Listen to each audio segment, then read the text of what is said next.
I was sitting in the oncologist's waiting room when my phone buzzed with a bank alert. Account balance, 782.16.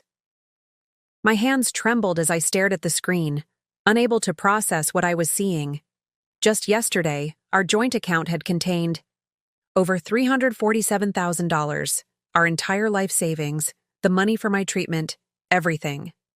Before we jump back in, tell us where you're tuning in from, and if this story touches you, make sure you're subscribed, because tomorrow I've saved something extra special for you. I called Michael immediately, but it went straight to voicemail. That's when his text arrived. "I'm sorry, Sarah. I can't do this anymore. The cancer, it's too much. I've met someone else." In that moment, as I sat waiting to discuss my stage 3 breast cancer treatment options, I realized I was fighting 2 battles now, one for my life and one against the man who had vowed to stand by me in sickness and in health. The morning had started like any other day in my new normal. I woke up at 6:30 a.m., feeling the familiar wave of nausea that had become my constant companion since starting chemotherapy 3 months ago. Michael was already out of bed, not unusual these days. He'd been sleeping poorly and often disappeared before dawn, claiming he was hitting the gym or going to early meetings at work.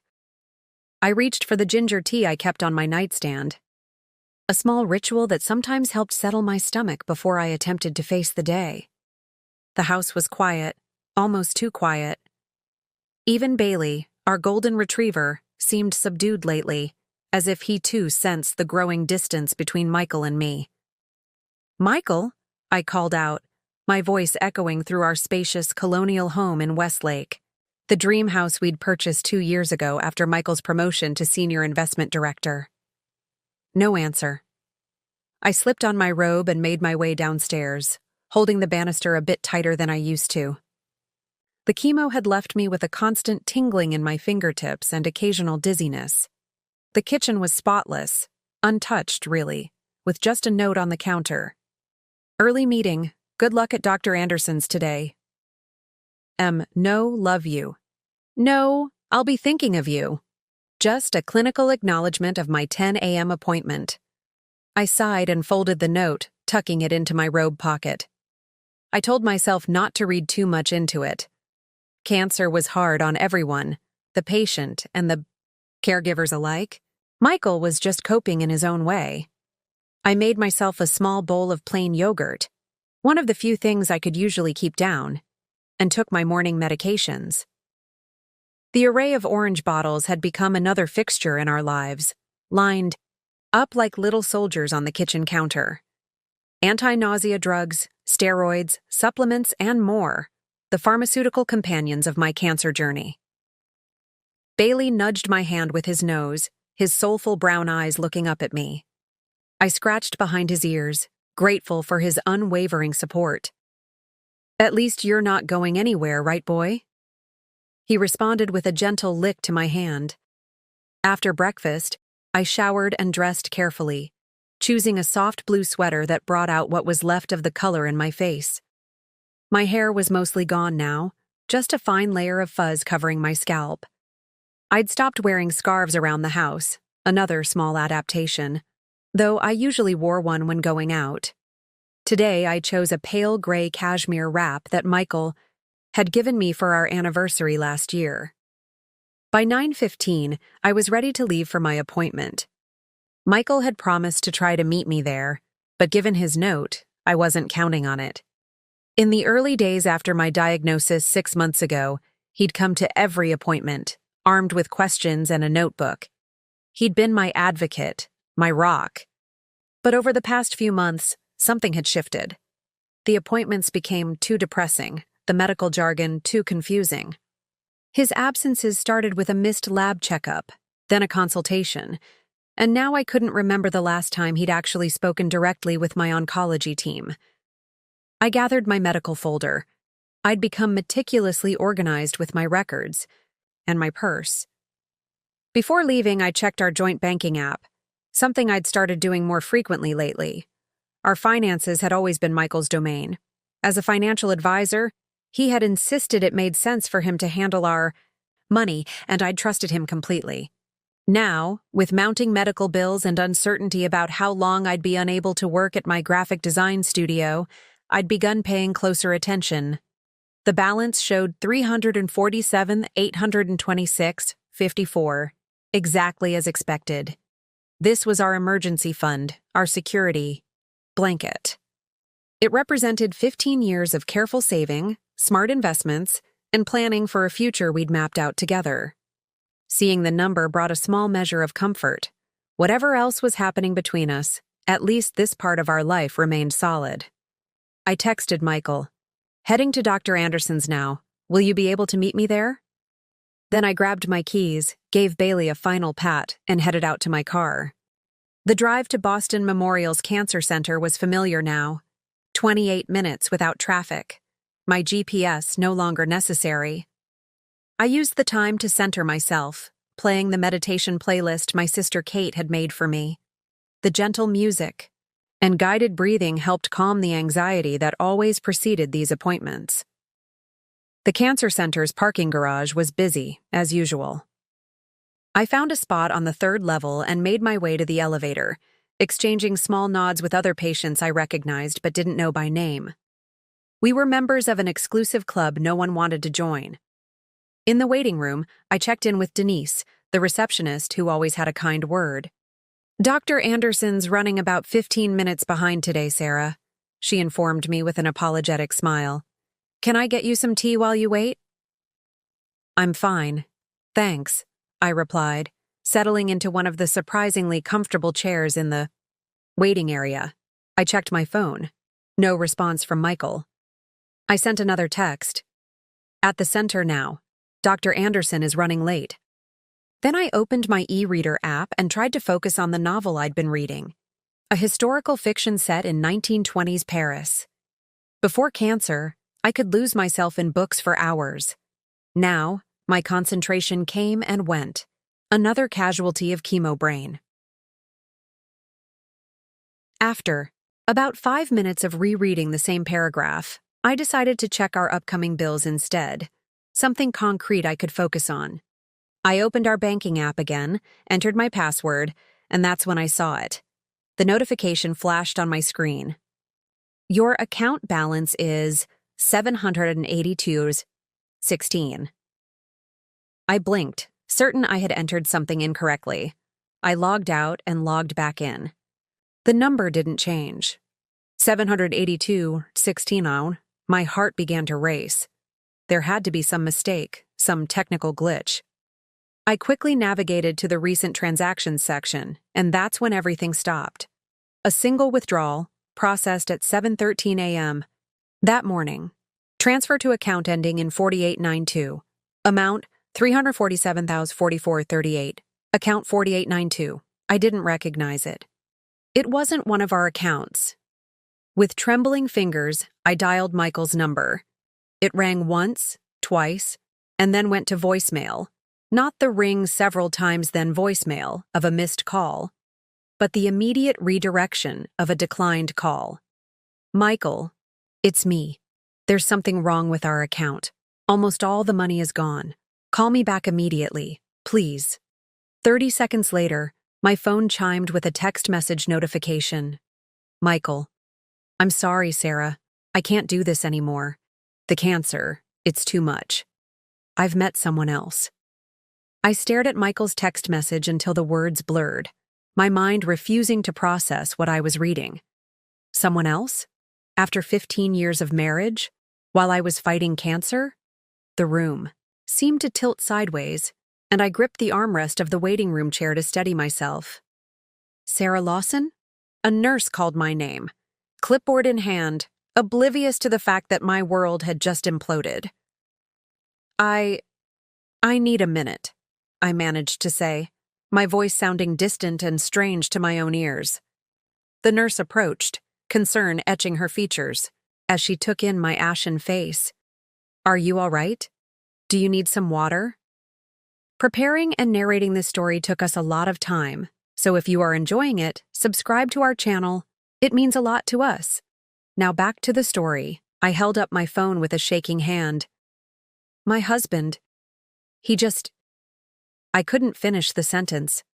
How could I possibly articulate what had happened? That the man who had promised to love me forever had just stolen our life savings and left me for another woman while I was sitting in a cancer center? The nurse, Monica, according to her badge, gently guided me to a more private corner of the waiting room. "Take some deep breaths," she instructed, her hand steady on my shoulder. "Should I call someone for you?" My mind raced. Who could I call? My sister Kate lived 3 states away. My parents had passed years ago. Cancer had already reduced my social circle as fatigue forced me to cancel plans and withdraw from normal activities. Michael had been my person, my emergency contact, my everything. "No," I finally said.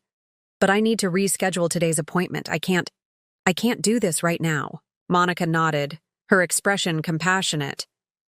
"I'll let Dr. Anderson know. Do you need help getting home? Are you safe to drive?" The question struck me as both absurd and profound. Was I safe to drive? Was I safe at all anymore? My financial security had vanished. My husband was gone. My body was at war with itself. "I'll be fine," I lied, gathering my purse with mechanical movements. "I just need to figure some things out." Out in my car, I sat motionless behind the steering wheel, trying to make sense of what had happened. I dialed Michael's number again. Straight to voicemail. I called his office. "Westlake Financial Partners, how may I direct your call?" The receptionist answered cheerfully. "This is Sarah Lawson. I need to speak with my husband, Michael, please. It's an emergency." There was a pause on the line. "I'm sorry, Mrs. Lawson, but Mr. Lawson called in this morning to say he'd be taking a leave of absence effective immediately. Would you like to speak with Mr. Donovan instead?" James Donovan was Michael's business partner. Maybe he knew something. "Yes, please," I said, my grip tightening on the phone. After a brief hold, James came on the line. "Sarah? Is everything okay?" The concern in his voice nearly broke me. "James, have you spoken with Michael today?" Another pause. "Not since yesterday. He sent an email to the partners this morning about taking some personal time, but I assumed it was related to your treatment. What's going on?" I swallowed hard. How much should I reveal? James wasn't just Michael's colleague. He and his wife Elena had dined at our home countless times. They'd sent flowers when I was diagnosed. "I think Michael's left me," I said, the words burning my throat. "He's emptied our accounts and sent me a text saying he's met someone else." James's sharp intake of breath was audible. "Jesus Christ, Sarah. Are you serious?" I wish I wasn't. My voice cracked. Has he mentioned anyone to you? Given any indication?" "No, nothing like that," James replied quickly. Too quickly? I couldn't tell if he was being honest or protecting his friend. "Look, where are you right now? Do you need anything? Money? A place to stay?" The offer of money made the reality of my situation hit harder. I had $782 to my name. The mortgage payment was due next week. My medication copays alone ran into hundreds of dollars monthly. "I'm okay for now," I said, unwilling to accept charity just yet. Pride. Perhaps the last thing I had left. "But if you hear from him, please tell him to call me." "Of course." "And Sarah? I'm so sorry." After hanging up, I sat in the parking garage for another 20 minutes, trying to formulate a plan. The practical part of my brain, the part that had helped me navigate through the initial cancer diagnosis, began to take inventory of my situation. I had my car, paid off last year. The house, with its mortgage. My wedding rings, worth several thousand. My laptop and graphic design equipment, Bailey. And $782.16 in the bank. I had no idea where Michael was or who this someone else might be. I had no clue which account he'd transferred our money to, only that it ended in 4892. I had no certainty about what my legal options were. What I did have was cancer. Stage 3 breast cancer that had already spread to my lymph nodes. I was midway through a brutal chemotherapy regimen with surgery scheduled in 6 weeks. My prognosis was guardedly optimistic, but only with continued treatment. Treatment I could no longer afford. The realization sent a wave of cold rage through me, cutting through the shock. This wasn't just betrayal. It was potentially a death sentence.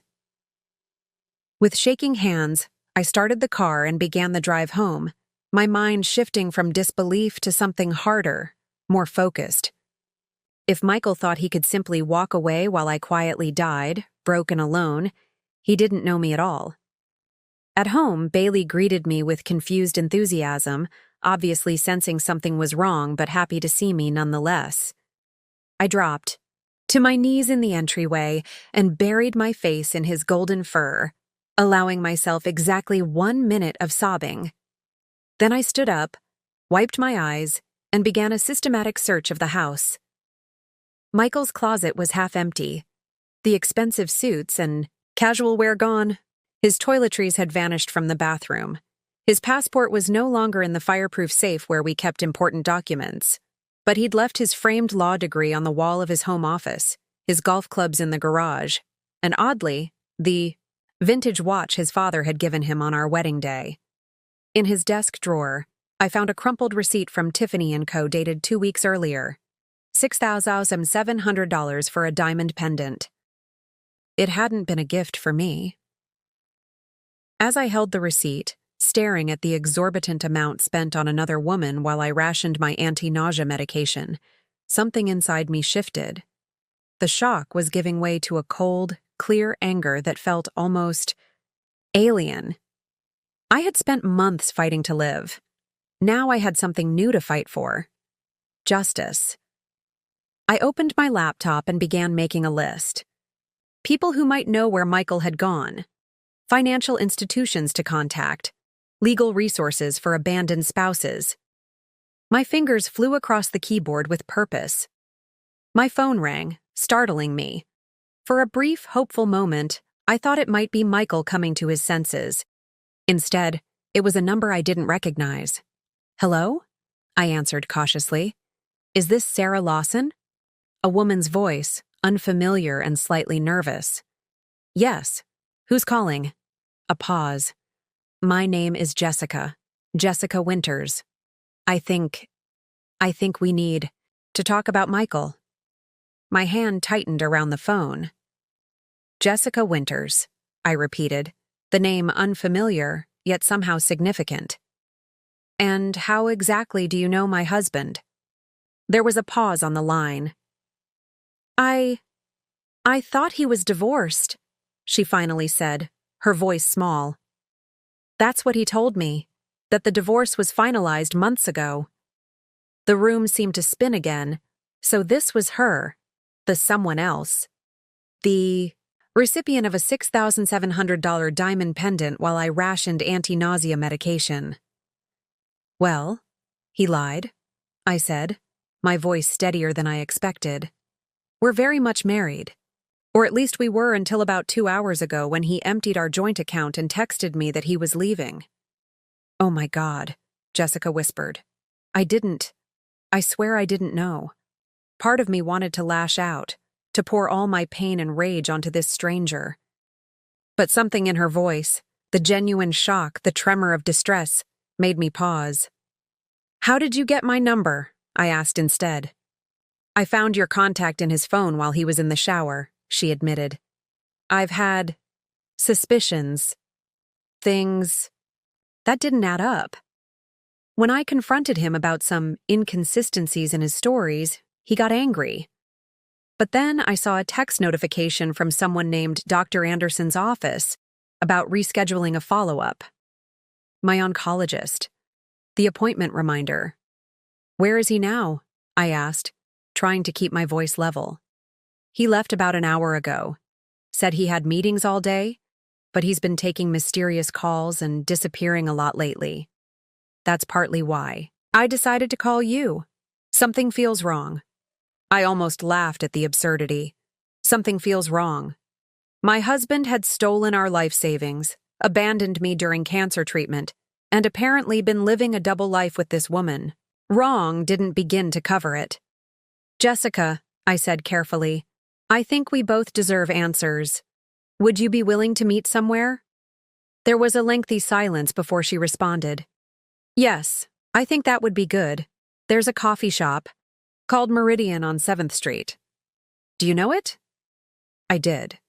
It was ironically where Michael and I had our first date 16 years ago. I'll be there in an hour, I said, then ended the call. For several minutes, I sat motionless at Michael's desk, trying to make sense of this new information. Michael hadn't just left me for another woman. He'd been actively deceiving both of us. The revelation should have been devastating, but instead, it sparked something unexpected. Doubt. If he could lie so thoroughly to Jessica about being divorced, what else had he lied about? To her? To me? To everyone? I tried to think clearly through the fog of shock and betrayal. This wasn't like Michael, at least not the Michael I thought I knew. The man who had held me through the night after my diagnosis, who had researched cancer treatments until dawn, who had promised that we would get through this together. Had all of that been an act? Or had something changed?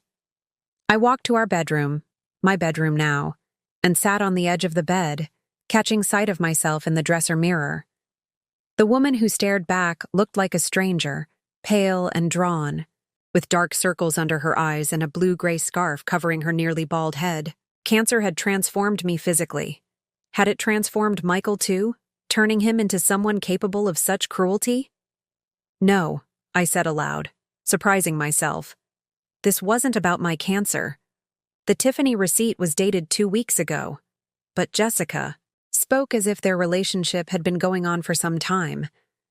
This betrayal had been in motion long before my diagnosis. Still, something didn't add up. Why now? Why take the money today, so abruptly? And where was he planning to go? I returned to his office and began searching more thoroughly, looking for anything that might provide answers. His computer was gone, but the printer remained, and Michael had always been meticulous about keeping records. I checked the print history and found a document sent to the printer yesterday, an electronic ticket confirmation. Puerto Vallarta, Mexico. One way, departing today at 4:35 p.m. Just one ticket, not two. My hands trembled as I considered the implications. Michael wasn't planning to run away with Jessica. He was planning to disappear alone, with our money. I checked the time, 1:22 p.m. The flight was in just over 3 hours. Michael would already be heading to the airport. I hurried to change clothes, something practical and forgettable. Black jeans, a gray sweater, a different headscarf. I tucked my driver's license and what little cash I had into my pocket, along with my credit cards, which I now realized might be useless if Michael had closed our accounts. As I prepared to leave, I hesitated, remembering Jessica waiting at the coffee shop. I should cancel, focus on finding Michael before he boarded that flight, but something told me Jessica might have information I needed. I texted her quickly. Still meeting. Might be slightly late. Important question. Does Michael have any other bank accounts you know of? Or financial information? Her response came almost immediately. He has a black credit card he never lets me see and a laptop he keeps locked. Always working on investment strategies. Said he made his money in crypto. Crypto. Michael, who called cryptocurrency digital. Monopoly money for tech bros. Michael, who lectured clients about traditional investment vehicles and stable growth. Another lie. But potentially revealing. I grabbed my keys and hurried to the car, my mind racing. I needed to make 2 stops before the airport, the coffee shop to meet Jessica, and the bank. Our bank. Where Michael and I had done business for 12 years, where the tellers knew us by name, where the manager had sent a condolence card when I was diagnosed. The same bank where, just hours ago, someone had authorized the transfer of $347,044.38 from our joint account. Driving toward downtown, I called James Donovan again. This time I didn't hold back. James, it's Sarah again. I need to know if the firm handled any cryptocurrency investments for Michael. Personally, not for clients. James's response was immediate and confused. What? No, Sarah. We don't touch crypto at all. It's against firm policy. Michael's been one of the loudest voices against it in partner meetings. What about private clients? Ones the firm doesn't know about? A hesitation. That would be a serious ethics violation. Not to mention, illegal under our licensing. James, I said, my voice hardening, my husband stole our life savings this morning and has a one-way ticket to Mexico leaving in 3 hours. I think we're well beyond ethics concerns. Silence, then. Jesus. No, I don't know of any private clients, but... He trailed off. But what? There was something. About 4 months ago, Michael started taking long lunches with some tech guy. Elliot something. I assumed it was a potential client, but Michael was weirdly secretive about it. Do you have a last name for this Elliot? Maybe in the visitor log. Let me check. The sound of typing came through the phone. Here it is. Elliot Chen. Signed in to meet Michael 6 times in February and March. I committed the name to memory. Thanks, James. Sarah, what's going on? Should I call the police? Not yet, I said, pulling into the bank parking lot. I need more information. First. And James? Don't tell anyone else about this conversation. I ended the call and sat in my car, staring at the bank's glass entrance. 4 months ago, Michael started secret meetings. 2 months ago, according to Jessica, their relationship began. Today, the money disappeared, and Michael was fleeing the country. I was still missing pieces of the puzzle, but one thing was becoming devastatingly clear. Whatever Michael was involved in, it was bigger and more complicated than a simple affair. And I had a sinking feeling that I wasn't the only victim. Taking a deep breath, I stepped out of the car and walked toward the bank, my heart pounding but my mind clearer than it had been all day. I wasn't just fighting for my money anymore. Was fighting to uncover the truth. That night, after Jessica's revelations, I couldn't sleep. The house felt too empty, too quiet, despite Bailey's comforting presence at the foot of my bed. I stared at the ceiling, my mind replaying moments from my marriage, searching for signs I might have missed, clues that could have warned me about Michael's betrayal. Had there been red flags all along? The late nights at the office that started 6 months ago. The business trips that seemed to multiply after my diagnosis. The way he'd stopped touching me once chemo began, which I'd attributed to fear of hurting me rather than revulsion or infidelity. His insistence on managing our finances alone. I got up at 3 a.m. and made my way to the spare bedroom that I'd converted into an office for my freelance graphic design work. On the wall hung a corkboard with photos from happier times, Michael, and me hiking in Vermont at his company Christmas party on our 10th anniversary trip to Italy. His smile looked genuine in every picture. Had he been pretending even then? Or had something changed? I took down the Italy photo and studied it. We'd stayed in a small villa outside Florence. I remembered the way Michael had held my hand as we walked through olive groves, how he'd surprised me with a cooking class, the way he'd whispered, "I'll love you until my last breath," as we watched the sunset from our terrace. Now those memories felt tainted, poisoned.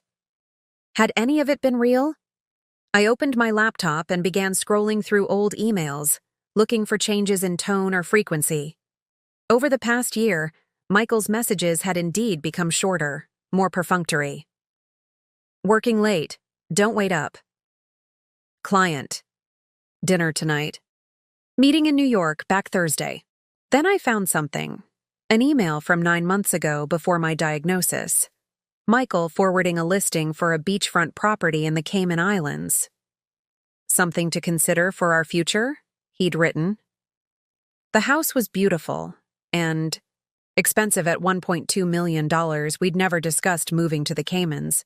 Michael hated the beach, complained about sand getting everywhere. Why would he have sent this? Now, with the clarity of hindsight, I wondered if it had been about the Cayman Islands' reputation as a tax haven, a place to hide money. Had he already been planning his escape that far back? My phone buzzed with a text from Kate. Landed. Getting? Rental car. Be there by noon. Hang in there, sis. Kate had immediately booked a flight after our call yesterday. My big sister, always rushing to my rescue since we were kids. The thought of seeing her brought the first real comfort I'd felt.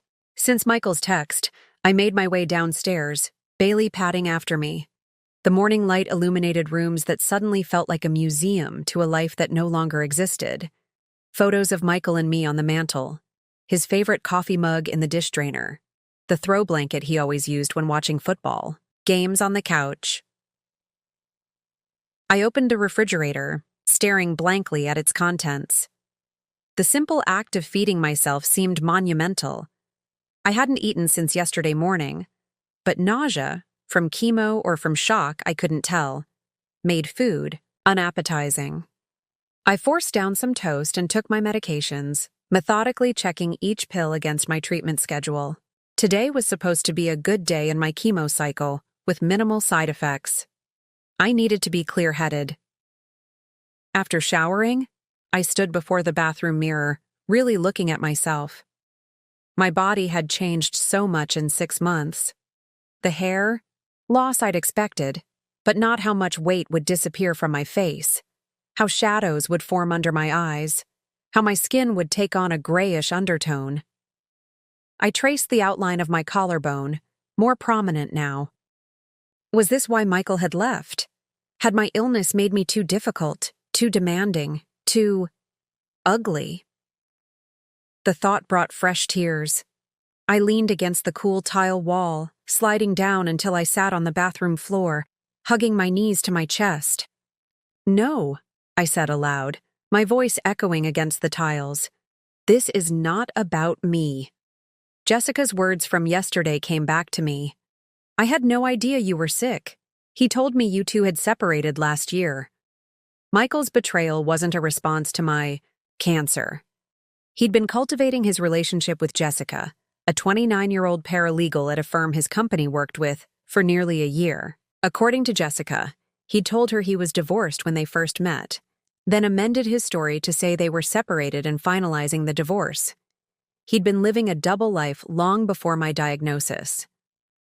The realization brought an odd sort of relief. This wasn't about my illness making me unlovable. This was about Michael's character, his fundamental dishonesty, his selfishness, his willingness to throw away 15 years of marriage for a younger woman and a fresh start. I pulled myself up from the floor and finished getting dressed, choosing clothes that still fit my diminished frame. In the bedroom, I opened the jewelry box on my dresser and took out my wedding rings. The diamond caught the morning light, throwing tiny rainbows across the wall. Michael had proposed on a snowy night in Boston Common, going down on one knee, despite the cold and wet. I'd been so moved by his willingness to kneel in slush that I'd barely looked at the ring before saying yes. Now I studied it clinically. 2 carats, platinum band, side stones. Worth about $15,000 according to our insurance. Rider. I placed it in a small velvet pouch and put it in my purse. Assets to liquidate. Downstairs again, I made coffee and took it to Michael's home office. I'd already searched for financial documents yesterday, but now I was looking for something else. Evidence of planning, of premeditation. In the back of his filing cabinet, behind folders labeled tax records, I found a manila envelope. Inside was a brochure for Grand Cayman real estate, business cards from offshore banking specialists, and printouts about residency requirements in the Cayman Islands. So I'd been right. This had been in motion for some time. I sat in Michael's leather office chair, running my fingers over the embossed business cards. There was a pattern here, The Cayman Islands research, the systematic withdrawal of funds, the secret relationship. This wasn't an impulsive act. This was calculated, which meant Michael had sat across from me at dinner, held my hand during oncologist appointments, promised for better or worse, while already planning his exit strategy. The thought made me physically ill. I barely made it to the half bathroom off the kitchen before vomiting. As I rinsed my mouth afterward, staring at my reflection in the small mirror, something shifted inside me. The hurt was still there, the betrayal of physical ache in my chest, but alongside it grew something harder, more focused. Michael hadn't just left me. He'd stolen from me, not just money, but time, trust, security. And he'd done it when I was at my most vulnerable, fighting for my life. I straightened my shoulders and returned to the office, collecting the Cayman Islands materials. Then I pulled out a fresh legal pad and began to write, making a timeline of everything I could remember about the past year.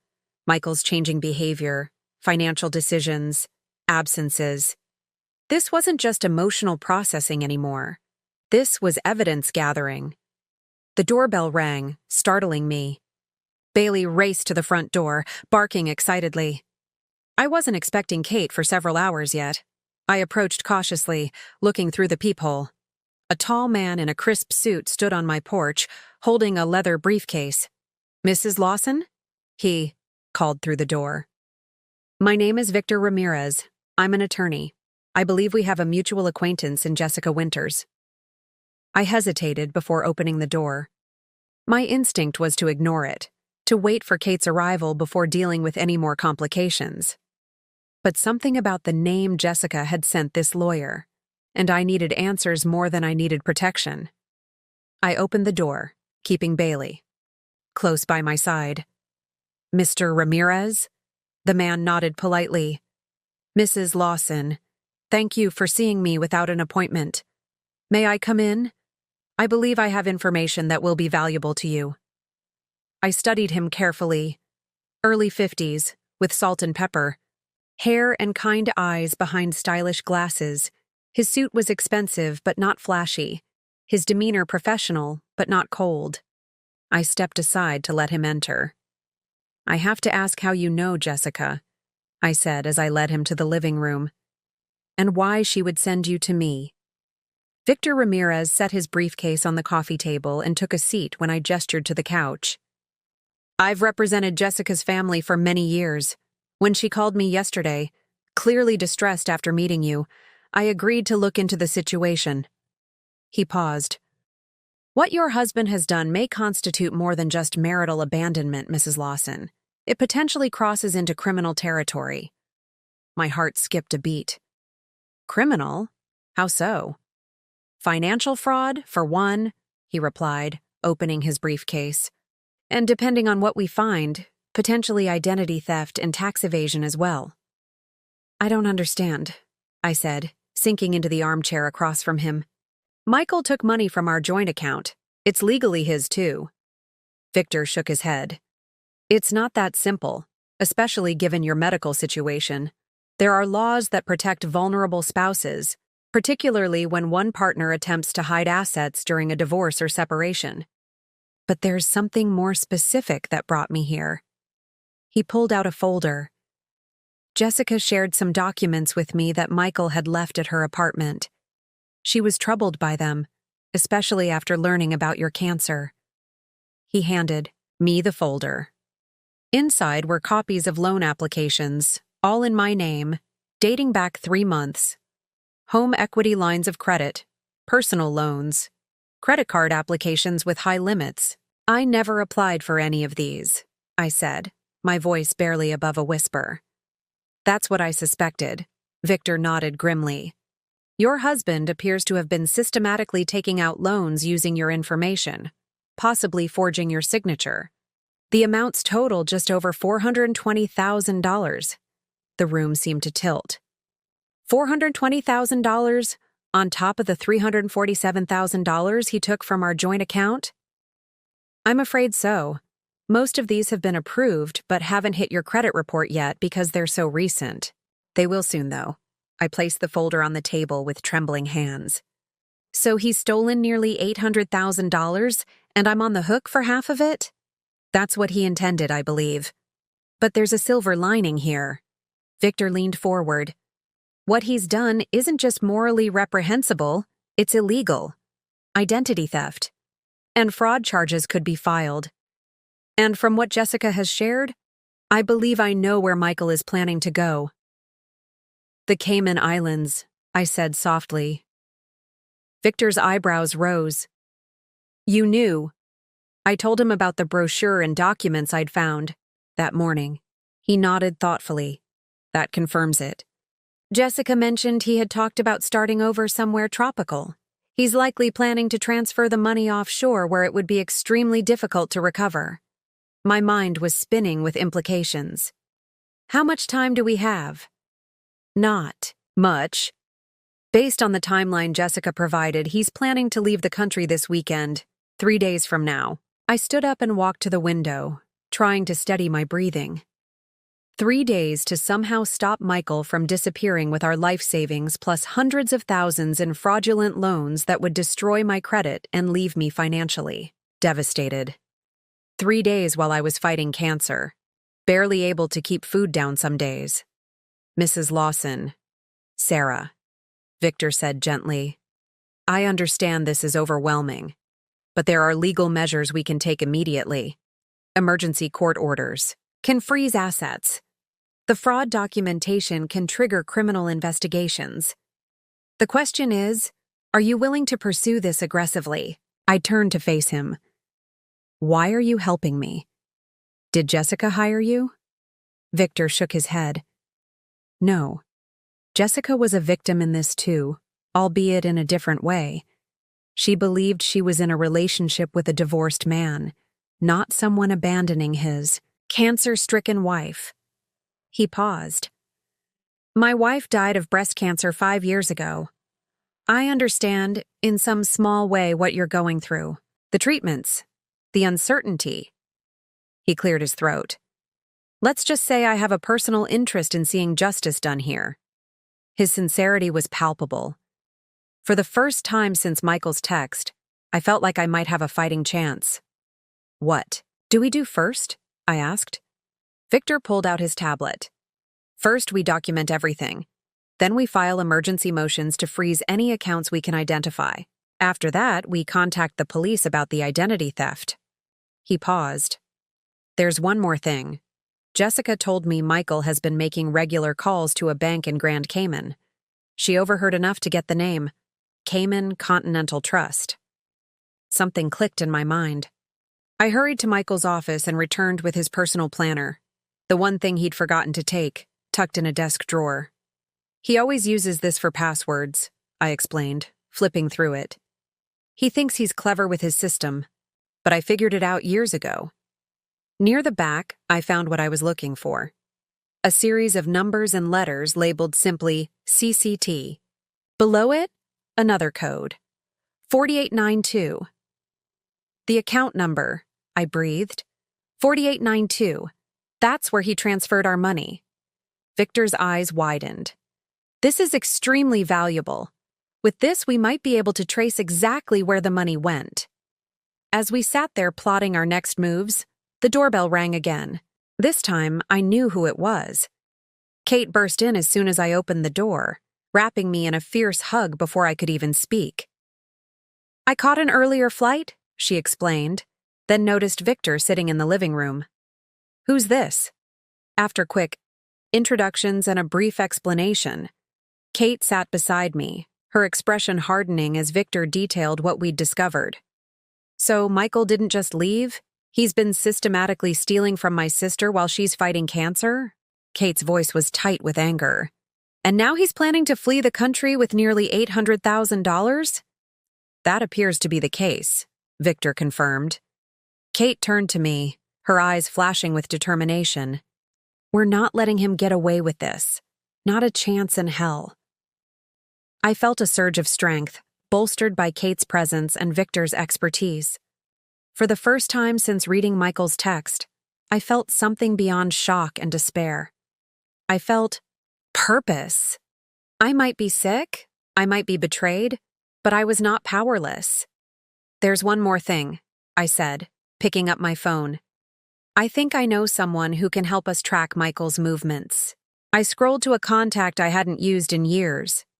Daniel Mercer, an IT security specialist who'd worked with me on a design project for his firm. Daniel owed me a favor after I completed an emergency rebrand for his company at cost. As I dialed his number, I caught my reflection in the window, pale, thin, but with a fire in my eyes I hadn't seen in months. Michael thought he'd chosen the perfect victim, someone too sick, too devastated to fight back. He had severely underestimated me. Daniel? It's Sarah Lawson. I need your help with something. Urgent. How quickly can you trace financial transfers to an offshore account? Daniel arrived at my house 2 hours later, carrying a laptop bag and a determined expression. He'd dropped everything after my call, recognizing the urgency in my voice. After quick introductions to Kate and Victor, he set up his equipment on the dining room table, transforming it into an impromptu command center. So, we're tracking financial transfers to the Caymans, he said, fingers flying across his keyboard. And we need to do it quickly and discreetly. Can you do it? Kate asked, hovering nearby. Daniel looked up with a half smile. Let's just say I have expertise in digital forensics that goes beyond my official job description. While Daniel worked, Victor spread out documents across the kitchen counter. The fraudulent loan applications, our marriage certificate, my medical records proving I was undergoing treatment when Michael forged my signature, and the Cayman Islands materials. I'm building a case on multiple fronts, Victor explained. Civil litigation to recover the funds, criminal charges for the identity theft and fraud, and emergency orders to freeze assets. We'll use every legal avenue available. Kate paced between the dining room and kitchen, occasionally pausing to squeeze my shoulder or bring me tea. I sat at the head of the dining table, my treatment journal open beside me. I was going through it page by page, noting every date Michael had been working, late or out of town, building a timeline of his betrayal. Wait, I said suddenly, flipping back to an entry from 3 months ago. Michael drove me to chemo on March 12th, but left early because of a client emergency. That's the same day as this loan application. I pointed to one of the documents. He took me to treatment, left me there, and went to apply for a loan in my name? Victor nodded grimly. The timing suggests he was using your treatment sessions as opportunities to conduct this financial fraud.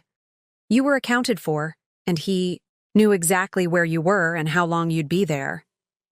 The realization made me physically ill. While I was having toxic chemicals pumped into my veins to fight cancer, Michael had been exploiting my absence to steal from me. I've got something, Daniel announced, waving us over to his laptop. I traced the account activity using the numbers you provided. Cayman Continental Trust account ending in 4892 received a transfer of $347,044.38 yesterday morning, but that's not all. He scrolled through a document on his screen. There have been multiple smaller transfers to this same account over the past 3 months, totaling about $215,000. The loan proceeds, Victor said. He's been funneling them offshore as they cleared. Where's the money now? I asked, leaning closer to see the screen. Daniel frowned. That's the concerning part. As of 4 hours ago, the entire balance, $562,044.38, was transferred to another account, this one at First Caribbean Bank. I can't access the details of that account from here, but... He hesitated. But what? Kate pressed. But based on the transaction codes, it appears the funds are being prepared for international wire transfer, possibly to multiple destinations. Victor's expression darkened. He's laundering the money, making it harder to trace and recover. We need to act immediately. He pulled out his phone and stepped into the hallway to make a call. I sat down heavily, the implications sinking in. He's always been meticulous, I said quietly. Always 3 steps ahead with finances. That's why I trusted him to handle everything. Kate knelt beside me, This isn't your fault, Sarah. I know that logically, I replied. But I can't help but think about how blind I was. All those times I was focused on treatment, on just getting through each day, he was systematically betraying me.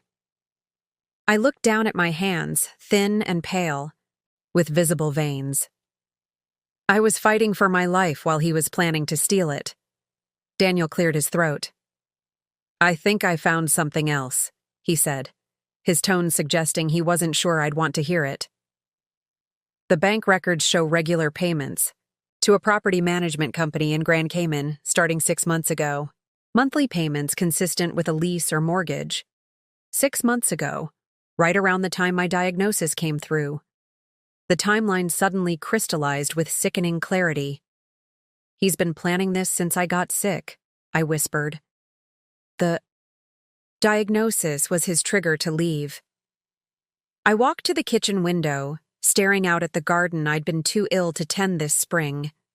The rose bushes Michael had given me for our anniversary last year were overgrown, their blooms fading, just like our marriage had been withering while I was too preoccupied with survival to notice. Victor returned from his call, his expression serious but satisfied. I just spoke with Judge Martinez. She's signing an emergency order to freeze all accounts we can identify, including the Cayman accounts. She's also authorizing law enforcement involvement based on the identity theft evidence. Will that be enough? Kate asked. It's a start, Victor replied. But Michael's already moving the money. We need to get ahead of his next steps. I turned. From the window, a thought forming. The property payments Daniel found. Can we get the address of the place he's leasing in Grand Cayman? Daniel nodded. I think so. Give me a few minutes. As he returned to his computer, I opened Michael's planner again, flipping through it methodically. Near the back, I found a page with flight information jotted down. AA2587, MIA-GCM, 1145 SAT. He's flying to Grand Cayman on Saturday, I said. American Airlines through Miami. Victor took the planner, examining the entry. This is excellent. We can alert authorities to watch for him at the airports. No, I said, surprising myself with the firmness in my voice. Don't stop him yet. They all stared at me. What do you mean? Kate asked, confused. I felt a strange calm settling over me as the pieces connected in my mind. If we stop him now, we might recover some of the money, but much of it is already hidden or moved. We need to let him think he's succeeding. I looked at Victor.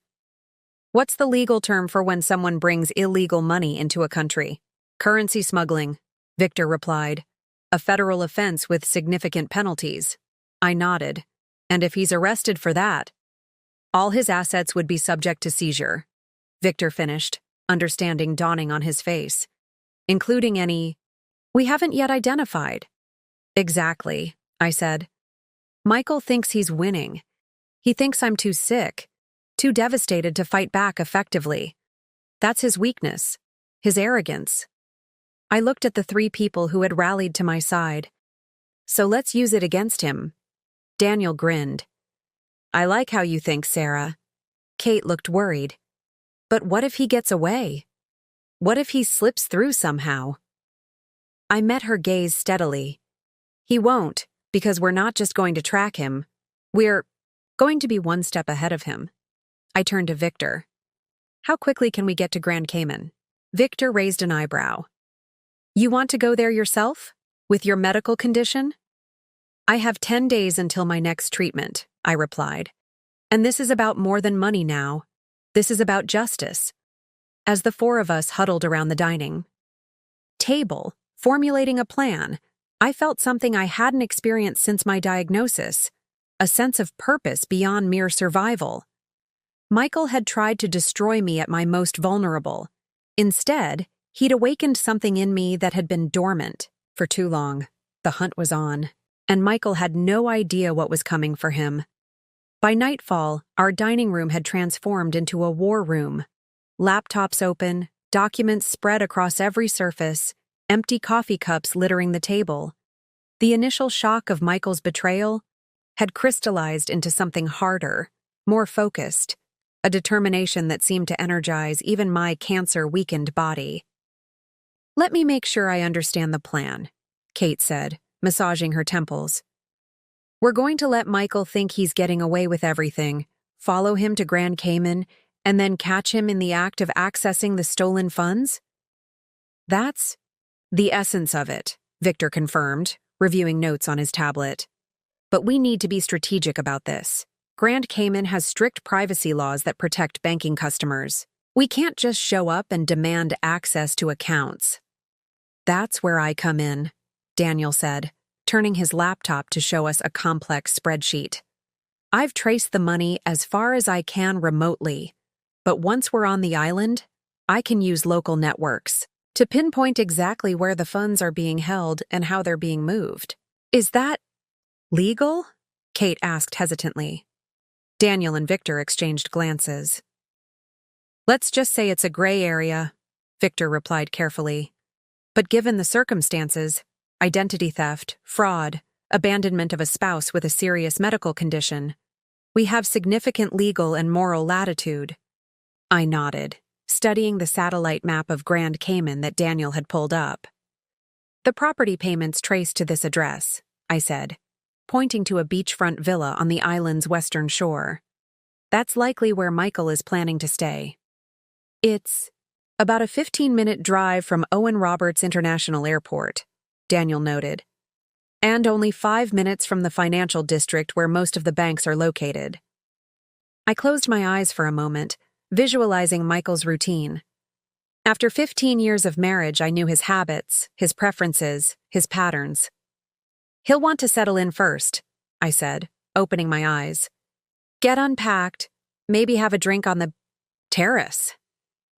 He's always been ritualistic about arrivals in new places. Then he'll head to the bank, probably first thing Monday morning when it opens. "That gives us a window," Victor said, making notes. "We arrive ahead of him, set up surveillance, and prepare to document everything." "But what's the end game?" Kate pressed. "Even if we catch him accessing the money, how does that help us recover it?" Victor leaned forward. "That's where it gets interesting. Grand Cayman has strict financial privacy, yes, but they also have very clear laws about money laundering and financial crimes. If we can document Michael accessing fraudulently obtained funds, especially funds obtained through identity theft, of a cancer patient, the local authorities will freeze everything. And with the FBI already involved thanks to the identity theft charges I filed this afternoon," I added, "this becomes an international financial crime case." The words felt surreal coming from my mouth. Just yesterday, I had been a cancer patient, reeling from my husband's betrayal. Now I was discussing international banking laws and FBI involvement like some character in a thriller. Bailey nudged my hand with his nose, reminding me it was past his dinner time. As I got up to feed him, my legs wobbled slightly, a reminder that despite my mental focus, my body was still compromised. Kate noticed immediately and stood to help, but I waved her off. "I need to do normal things," I explained, measuring out Bailey's food. "It helps me stay grounded."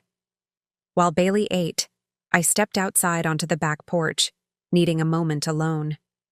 The evening air carried the scent of my neglected roses, and a wave of melancholy washed over me.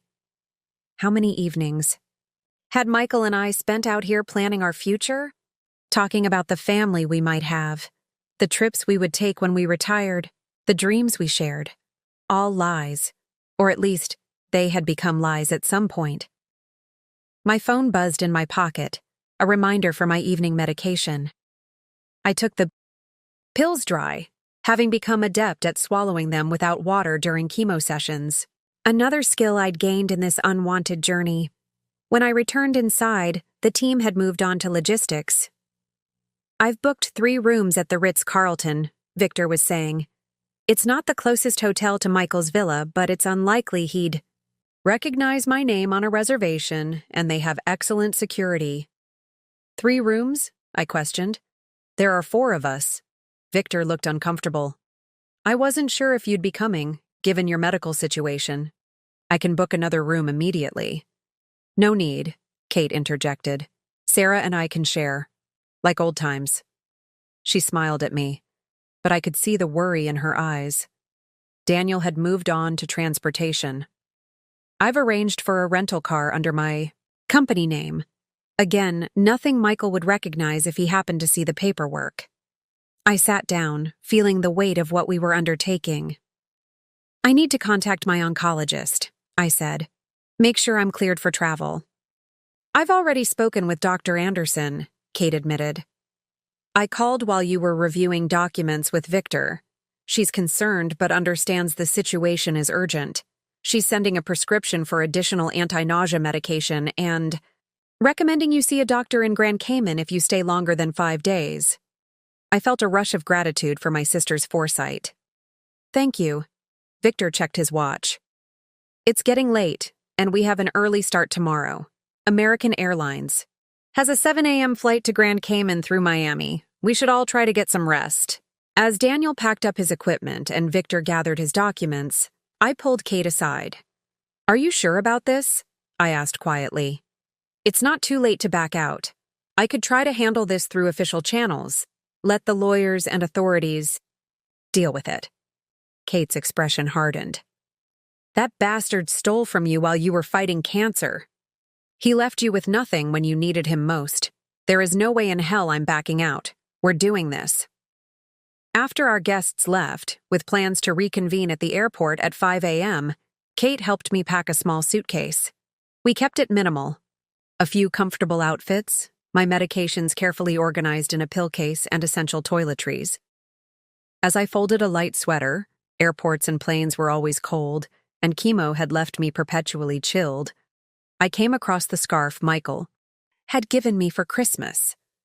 Cashmere, in my favorite shade of blue.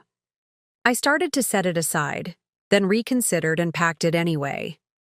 Not for sentimental reasons, but because it was practical. Because it was mine. I wouldn't let Michael's betrayal rob me of anything else. Do you think this is crazy? I asked Kate as we finished packing. Flying to another country to confront my thieving husband while I'm undergoing cancer treatment? Kate zipped the suitcase closed and sat beside me on the bed. Is it crazy? Maybe. But sometimes crazy is exactly what's needed. She took my hand. For months, you've been passive. Not by choice, but because cancer forces you to be. You've been subjected to treatments, poked, prodded, told what to do and when to do it. Michael took advantage of that forced passivity. She gestured to the suitcase. This is you taking back control. So no, I don't think it's crazy. I think it's necessary. I hugged her tightly, drawing strength from her conviction. Thank you for being here. Always, she whispered. Now get some sleep. Tomorrow we hunt down your scumbag husband and take back what's yours.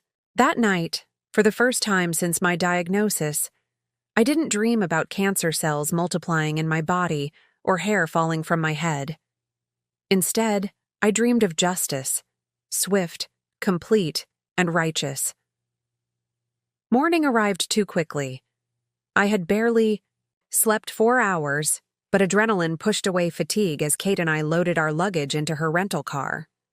The pre-dawn air was cool against my skin, and I pulled my cardigan tighter around my shoulders, a reminder of how my body's temperature regulation had been affected by treatment. How are you feeling? Kate asked, eyeing me with that mixture of concern and determination I'd grown used to since her arrival. Ready, I replied simply. It was true.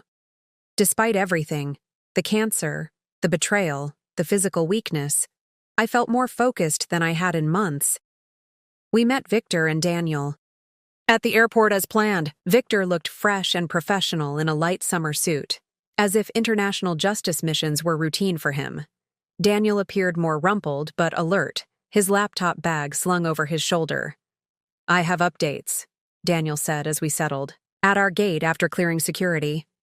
He opened his laptop, keeping his voice low. I've been monitoring the accounts we identified. No further movement since yesterday. That's good news. Victor nodded.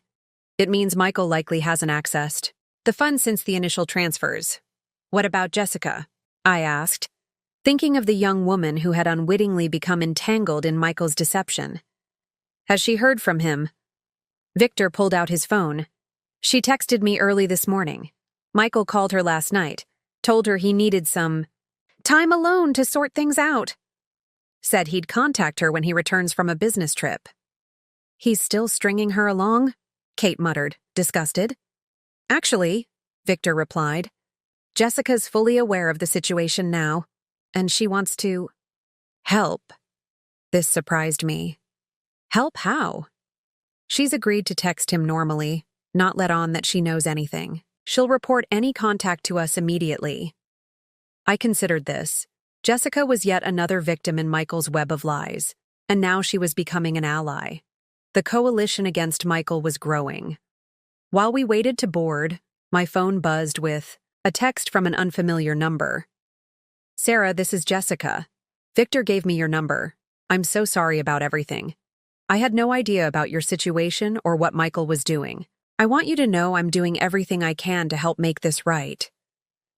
I stared at the message, unsure how to respond.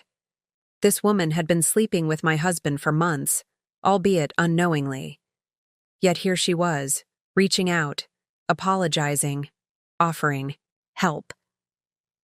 After a moment, I typed back, Thank you, Jessica. None of this is your fault. I appreciate your help. It was strange to feel solidarity with my husband's mistress, but Michael's betrayal had created unlikely allies. As we boarded the plane, Victor received another call. He spoke briefly, his expression growing more animated before hanging up. That was my contact at the FBI's Financial Crimes Unit, he explained once we were settled in our seats. They've officially opened an investigation into Michael. Identity. Theft crossing state lines makes this a federal case, and the evidence is overwhelming. They're coordinating with Cayman authorities as we speak. Won't that tip Michael off? I asked, concerned. Victor shook his head. They're proceeding discreetly. No arrest warrants issued yet, just information gathering. They want to catch him in the act, too. The flight to Miami was uneventful. I dozed fitfully, conserving my energy, while Kate kept a watchful eye on me. During our layover, Daniel disappeared for 30 minutes, returning with a small black case. Surveillance equipment, he explained in response to our questioning looks. Nothing elaborate, just some tools to help us document Michael's movements. The second flight from Miami to Grand Cayman felt surreal. As the small island came into view below us, a green jewel surrounded by startling blue water, I had a moment of disbelief. How had my life taken such a turn? From cancer patient to international financial crime investigator in the span of 48 hours? We landed at Owen Roberts International Airport just after noon. The humid Caribbean air hit me like a wall as we exited the plane, walking across the tarmac to the small terminal. I felt a momentary dizziness, a combination of the heat, travel fatigue, and medication. Take my arm, Kate said quietly, noticing my unsteadiness. I did, grateful for her support. After clearing customs, a nerve-wracking experience given our unusual mission, we collected our luggage and found our rental car. Daniel took the wheel, navigating the left side driving with surprising ease. British territory, he explained with a shrug. I spent a year working in London. The Ritz-Carlton was everything you'd expect from a luxury Caribbean resort. Palm trees, elegant architecture, staff greeting us with cool towels and fruit-infused water. Under different circumstances, it might have been paradise. Instead, it was our base of operations. After checking in, we gathered in Victor's room to finalize our plans. Michael arrives tomorrow on the 11:45 flight, Victor said, pinning a map of the island to the wall. Based on Sarah's insights about his habits, he'll likely head straight to the villa here. He marked the location. Then to the bank district. Monday morning. I've identified 3 potential banking locations where the funds might be held, Daniel added, marking each on the map. Cayman Continental Trust has 2 branches, plus there's First Caribbean where we tracked the second transfer. We need eyes on all 3, Kate said, studying the map. Victor nodded. I've reached out to a local investigator I've worked with before. He'll be joining us shortly. As if on cue, there was a knock at the door. Victor opened it to reveal a tall, dark-skinned man with salt and pepper dreadlocks tied back neatly. He wore a linen suit and had the relaxed confidence of someone entirely in his element. Marcus Bridges, he introduced himself, shaking hands with each of us. Victor briefed. Me on your situation? Despicable business, truly. Marcus set down his briefcase and immediately assessed our map. Your intel is good, but slightly outdated, he said, moving one of Daniel's pins. Cayman Continental relocated their main branch last month, and you're missing another possibility. He placed a 4th marker. Artemis Private Banking. Very exclusive, very discreet. Favorite of Americans looking to hide substantial assets. I watched as Marcus efficiently reorganized our surveillance plan, impressed with his knowledge and precision. Victor had found us a powerful local ally. Now, about your husband, Marcus said, turning to me. I've arranged to have someone at the airport tomorrow to confirm his arrival and follow him to the villa. We'll maintain surveillance overnight, then track him to whichever bank he visits Monday. And once we know which bank? I asked. Marcus smiled. That's where you come in, Mrs. Lawson. Banks here are private, but not when the account holder's spouse makes an appearance, especially one with documented evidence of fraud. I felt a flutter of nerves. What exactly will I need to do? Confront him, Marcus said simply. In public, inside the bank if possible. Create a scene, demand answers about the money. The bank will be forced to investigate once fraud allegations are made openly on their premises. Won't Michael just deny everything? Kate asked. He can try, Victor interjected. But we'll have the documentation ready. And banks here are extremely sensitive about their reputation. They don't want to be seen as facilitating fraud or theft. Marcus nodded his agreement. The key is timing. We need to catch him in the act of accessing the accounts. That's why the surveillance is crucial.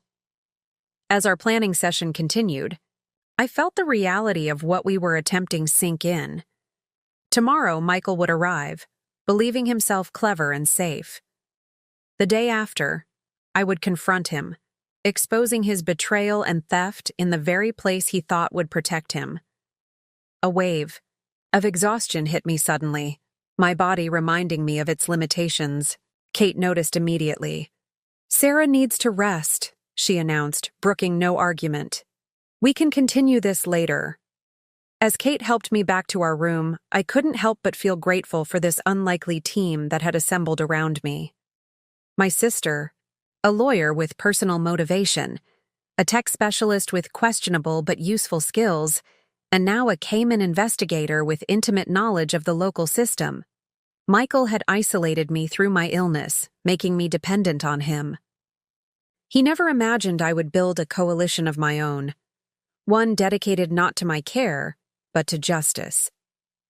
As I drifted off to sleep in the cool, air-conditioned room, I thought about Michael on his flight tomorrow, smug in his belief that he had gotten away with everything. He had no idea what was waiting for him on this beautiful island. The hunter was about to become the hunted. Sunday morning dawned bright and clear, the Caribbean sun already intense by 8 a.m. I stood on our hotel room balcony, watching tourists below set up for a day of carefree beach lounging. My reality couldn't have been more different. In a few hours, Michael would land on this island, believing himself safely beyond my reach. After a light breakfast that I forced myself to eat despite my anxiety, our team assembled in Victor's room for final preparations. Marcus had arrived with surveillance photos of all bank locations and a detailed schedule of their operating hours. Artemis Private Banking opens earliest on Monday, 8:30 a.m., he explained. The others open at 9. We'll need teams at each location. My phone buzzed with a text from Jessica. He just called, said he landed in Miami and is boarding for Grand Cayman soon. Sounded excited, mentioned something about a new chapter. I showed the message to the others. He's on schedule.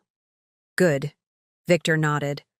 Marcus's contact at the airport will confirm his arrival and track him to the villa. By noon, we received word that Michael's plane had landed. My heart raced, knowing he was now on the same small island. An hour later, Marcus's phone pinged with photos from his surveillance team. Michael exiting the airport, collected his luggage, getting into a taxi. I stared at the images, jarred by how normal he looked.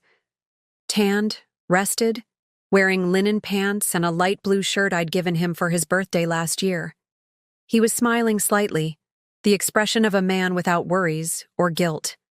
How could he look so untroubled after what he'd done to me? There, he is the bastard, Kate muttered, looking over my shoulder at the photos. More images arrived as the afternoon progressed. Michael arriving at the beachfront villa. Michael unpacking on the terrace. Michael with a drink in hand, gazing out at the ocean. Each photo stoked the anger burning inside me. He's made a call, Marcus reported, checking his phone. My associate says he appeared to be confirming an appointment. He was overheard saying, "First thing Monday morning." Can we identify which bank? Victor asked. Marcus shook his head. Not yet, but he's following the pattern Sarah predicted. By evening, we had confirmation that Michael had settled in for the night, ordering takeout and opening a bottle of champagne. Champagne. Celebrating while I was thousands of miles from home, fighting for what he'd stolen from me. Try to rest, Kate urged as we returned to our room. Tomorrow's going to be intense, but sleep was impossible. I spent hours rehearsing what I would say when I finally confronted Michael, imagining the look on his face when he realized his careful plans had unraveled. Would he be shocked? Angry? Would he try to deny everything or attempt to justify his actions? Monday morning arrived with military precision to our operation. By 7 a.m., our team had split up. Daniel positioned himself near Artemis Private Banking, while Marcus took First Caribbean. Victor and I, along with Kate, waited in a car near Cayman Continental Trust's main branch, the most likely destination based on our intelligence. I was dressed carefully for the confrontation. A simple but elegant blue dress that concealed the weight I'd lost during treatment. A light scarf over my head covering the hair loss, minimal makeup. I wanted to appear strong, not like someone Michael could dismiss as a sick, defeated victim. At 8:15 a.m., Marcus's surveillance team reported movement at the villa. Michael was awake, dressed in a suit, preparing to leave. "Game time," Victor said, quietly, squeezing my hand. We watched the minutes tick by, all of us tense with anticipation. Then, at 8:47 a.m., Daniel's voice came through on our group call. Target approaching Artemis. Gray suit, blue tie, moving with purpose. My heart hammered in my chest. "That's our cue," I said, gathering my purse with the documentation inside. Victor drove us quickly but carefully to Artemis Private Banking, a sleek, modern building of glass and steel nestled among palm trees. We arrived just in time to see Michael entering through the ornate front doors. "Let him get settled inside," Victor advised. "We want him in the middle of his transaction when we confront him." We waited 5 agonizing minutes, then made our move. Kate squeezed my shoulder in silent support as we entered the bank's marble-floored lobby. The interior was hushed, designed to convey exclusivity and discretion. Only a few clients were visible, being attended to by immaculately dressed bank staff. And there was Michael, seated at a desk with a bank officer, documents spread before them. He didn't notice us at first, engrossed in whatever paperwork he was reviewing. I took a moment to study him, my husband of 15 years, the man who had held my hand through doctor's appointments, only to abandon me and steal everything when I needed him most. I approached slowly, my footsteps echoing slightly on the marble floor. The bank officer saw me first, her eyes flickering up with professional curiosity. Then Michael turned. The color drained from his face so quickly I thought he might faint. His mouth opened, closed, opened again, but no words came. Out! Hello, Michael?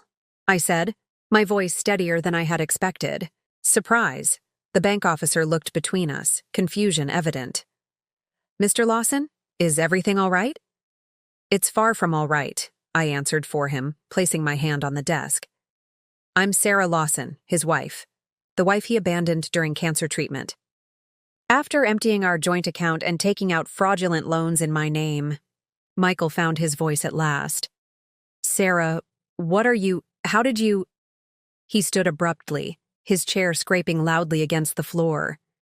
This is a private matter. We need to discuss this elsewhere. No, I said firmly. We'll discuss it right here, where you're attempting to access stolen funds.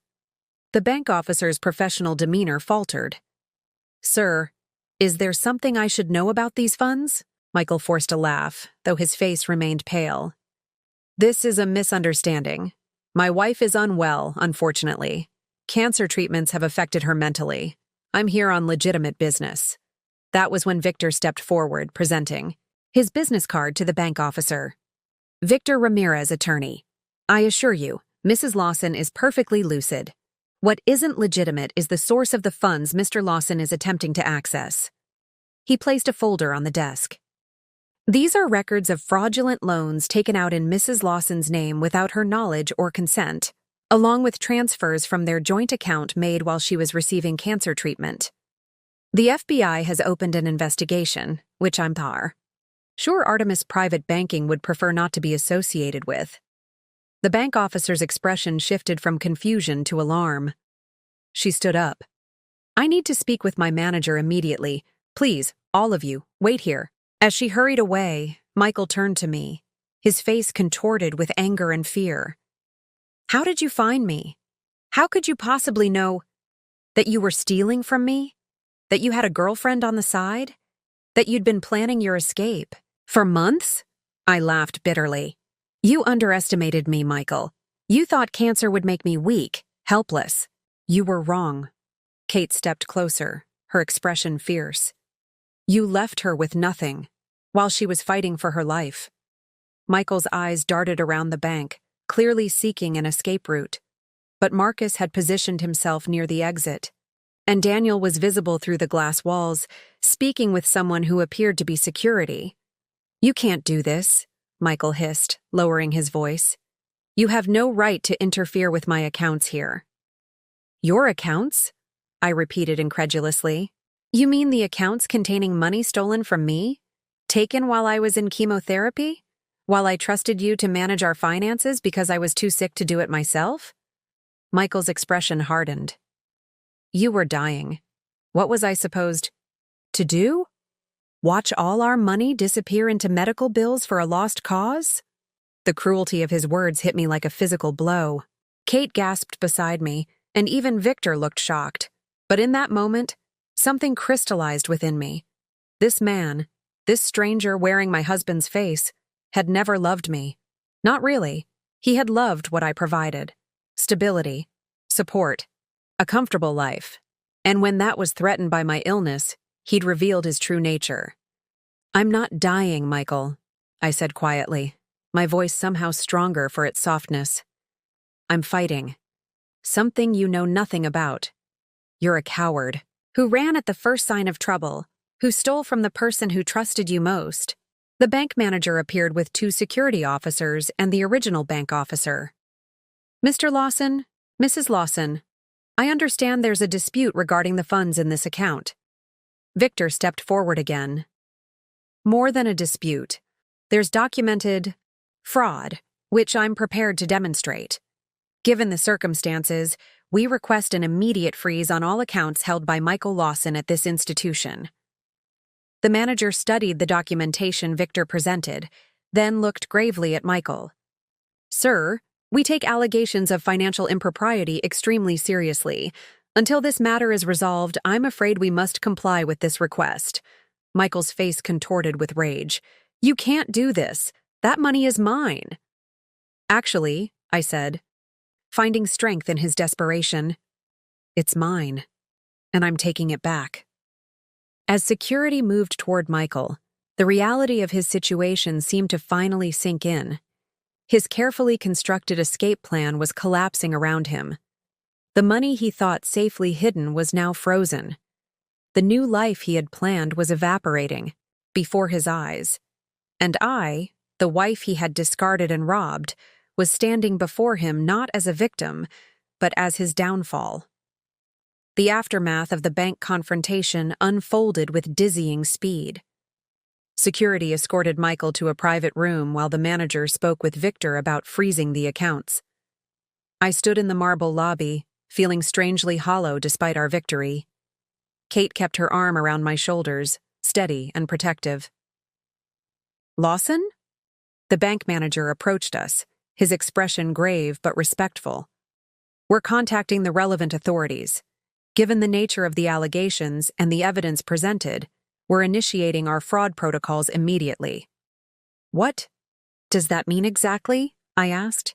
It means every account associated with your husband at Artemis and our partner institutions will be frozen pending investigation. No funds can be moved or accessed. He lowered his voice. I should inform you that Mr. Lawson attempted to wire a significant sum, $350,000 this morning before your arrival. Fortunately, such transfers require processing time. A wave of nausea hit me that had nothing to do with my cancer treatment. If we'd been even an hour later, that money might have been gone forever. Marcus joined us, having concluded a call outside. Local authorities are on their way. The FBI has been notified as well. 2 police officers arrived within minutes, followed shortly by a serious-looking woman in a pantsuit who identified herself as Agent Peterson with the Financial Crimes Task Force, working in coordination with the FBI. We've been building this case since Mr. Ramirez first contacted us, she explained. As we moved to a private conference room, identity theft crossing international boundaries made this a priority. Michael was brought in, flanked by security. The arrogance had drained from his posture, replaced by a cornered animal wariness. He wouldn't meet my eyes. Michael Lawson, Agent Peterson began. You're facing serious charges including identity theft, wire fraud, and attempted currency smuggling. I suggest you cooperate fully. Michael's lawyer instincts finally kicked in. I want an attorney present before answering. Any questions? Of course, Agent Peterson replied coolly. But in the meantime, we'll be seizing your passport and placing you under house arrest at your villa. Officers will escort you there and remain posted until formal charges are processed. As Michael was led away, he finally looked at me.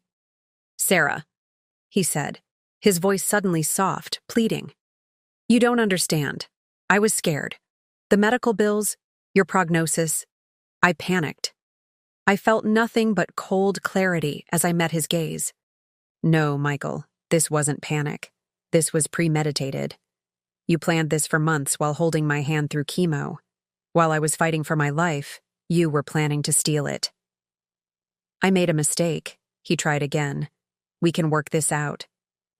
Victor stepped between us. Any communication needs to go through legal channels now, Mr. Lawson. As Michael was escorted out, Agent Peterson turned to me. Mrs. Lawson, we'll need a formal statement from you, but I want you to know that your actions today have been extraordinary. Most victims of financial fraud never recover their funds. Your quick response and the evidence you've gathered have made all the difference. The next few hours were a blur of statements, documentation, and legal proceedings. By late afternoon, we had confirmation that all identified accounts were frozen and preliminary recovery procedures had been initiated. Back at the hotel, I finally allowed exhaustion to overcome me. My body, pushed beyond its limits, demanded rest. As I lay on the bed, Kate brought me tea and my evening medications. We did it, she said, sitting beside me. Against all odds, we caught him. I nodded, too tired for words. The victory felt surreal as if it had happened to someone else. Victor knocked gently on our open door. "I have news," he said, entering with Daniel and Marcus. "The bank has completed its preliminary fraud investigation. Given the overwhelming evidence, they've agreed to an expedited restoration of funds." "What does that mean?" Kate asked. "It means," Victor smiled, "that by this time tomorrow, Sarah should have her money back. All of it." Daniel added, "And the fraudulent loans have been flagged as identity theft. The credit agencies and lenders have been notified. Your credit score will be restored." I closed my eyes, letting relief wash over me. The nightmare was ending. The money that would pay for my treatments, my mortgage, my survival, it was coming back. "There's one more thing," Marcus said, his tone shifting. "Jessica called. She wanted you to know that she's filed a police report in Boston about Michael's deception. She's pressing charges as well." I felt a strange kinship with this woman I'd never met, both of us betrayed by the same man, both fighting back in our own ways. "What happens to Michael now?" I asked. "He'll face charges in multiple jurisdictions," Victor explained. "Given the evidence, a plea deal is likely, but he's still looking at significant penalties, possible jail time, and financial restitution." As my unlikely team of allies discussed next steps around me, I felt the power shift that had begun at the bank solidify into something permanent. Michael had seen me as weak, a burden, someone he could discard and steal from with impunity. He had been wrong, and now he would face the consequences of that mistake for years to come. The next morning, I woke to sunlight streaming through the hotel curtains and the gentle ping of an incoming email on my phone. It was from Artemis Private Banking, confirming that $782,044.38 had been transferred to my personal account. The original $347,000 Michael had taken from our joint account, the recovered loan proceeds, and every penny of interest that had accrued. My hands trembled as I showed Kate the email. "It's over," I whispered. "We did it." By noon, Victor had arranged an emergency hearing with a Cayman Islands judge to address the remaining legal matters before we departed.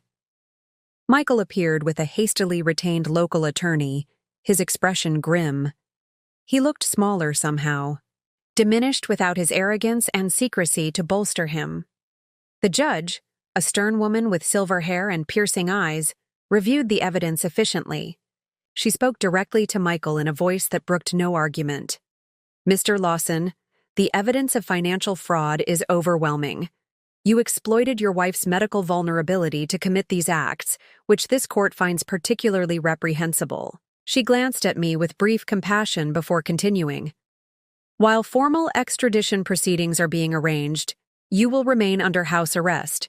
Your assets will continue to be frozen pending resolution of all criminal and civil matters." Michael's attorney attempted to argue for more lenient terms, but the judge shut him down immediately.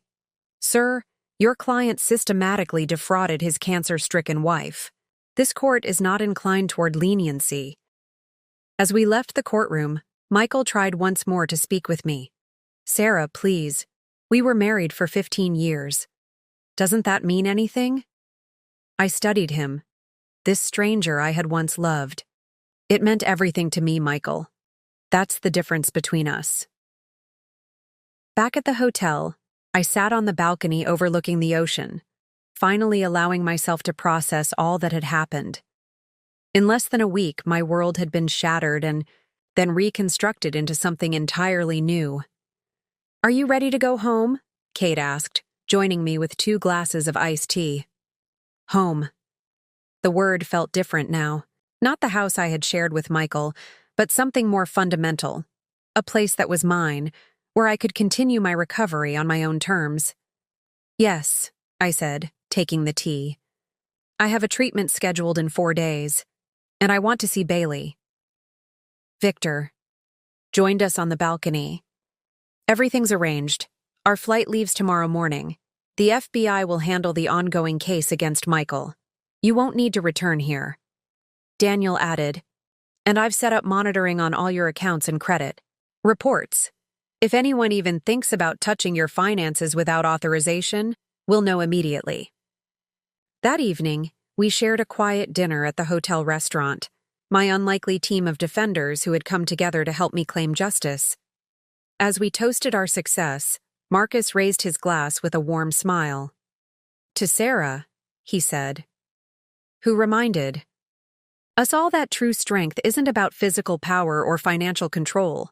It's about courage in the face of betrayal and the will to fight for what's right. For the first time since my diagnosis, I felt something beyond determination or anger or fear.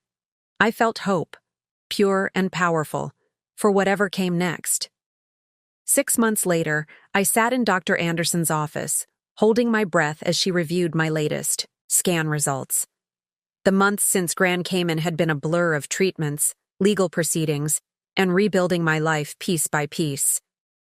Well, Sarah, Dr. Anderson said, looking up with a smile that made my heart leap. I'm pleased to tell you that you've responded remarkably well to treatment. The tumor has shrunk by over 90%, and there's no evidence of spread. We're not using the word remission quite yet, but this is the outcome we hoped for. Tears welled in my eyes as Kate, who had accompanied me to every appointment since Michael's betrayal, squeezed my hand. So what happens now? I asked, my voice thick with emotion. We'll complete the planned course of treatment, then move to monitoring. Your prognosis is excellent, Sarah. Outside the hospital, Kate and I embraced in the autumn sunshine. You did it, she whispered. You fought cancer and won. You fought Michael and won. We did it, I corrected her. I couldn't have done any of this alone. That evening, I hosted a small gathering at my new apartment, a bright, airy space, overlooking the river, bought with some of the recovered funds after I sold the house that held too many tainted memories. Victor was there with his wife. Daniel had brought his boyfriend, and even Jessica had accepted my invitation, our unusual friendship growing stronger through our shared experience of betrayal and recovery. Bailey lounged contentedly on his new bed, occasionally accepting treats from my guests. He had adapted to our new life with typical canine resilience, finding joy in simple pleasures, walks by the river, the sunny spot on my balcony, the freedom to sleep on the couch that Michael had never allowed. As we shared a meal around my table, conversation turned to Michael. The plea deal was finalized yesterday, Victor informed us. 5 years for the fraud and identity theft, with additional time possible for the tax evasion charges still pending. Financial restitution ordered for both Sarah and Jessica. Jessica shook her head. It's still hard to believe someone could be so calculating. The hardest part for me, I admitted, wasn't the theft or even the abandonment. It was realizing that while I was fighting for my life, the person I trusted most was planning my financial demise. Yet here you are, Daniel said, raising his glass. Not just surviving, but thriving. It was true. Beyond the good medical news, other aspects of my life were flourishing. My graphic design business was growing again as my energy returned.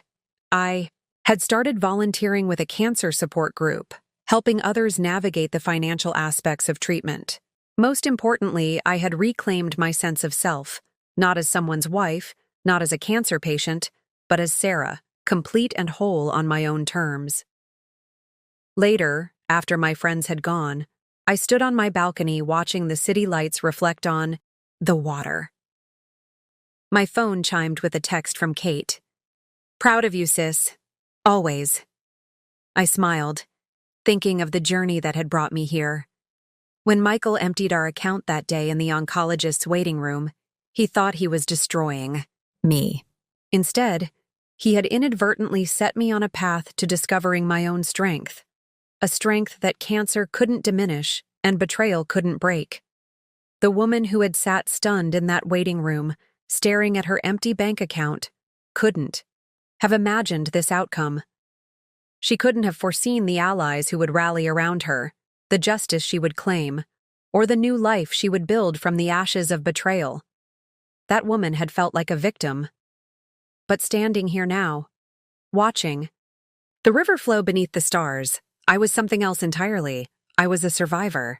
And my story was just beginning. Up next, you've got 2 more standout stories right on your screen. If this one hit the mark, you won't want to pass these up. Just click and check them out. And don't forget to subscribe and turn on the notification bell so you don't miss any upload from us.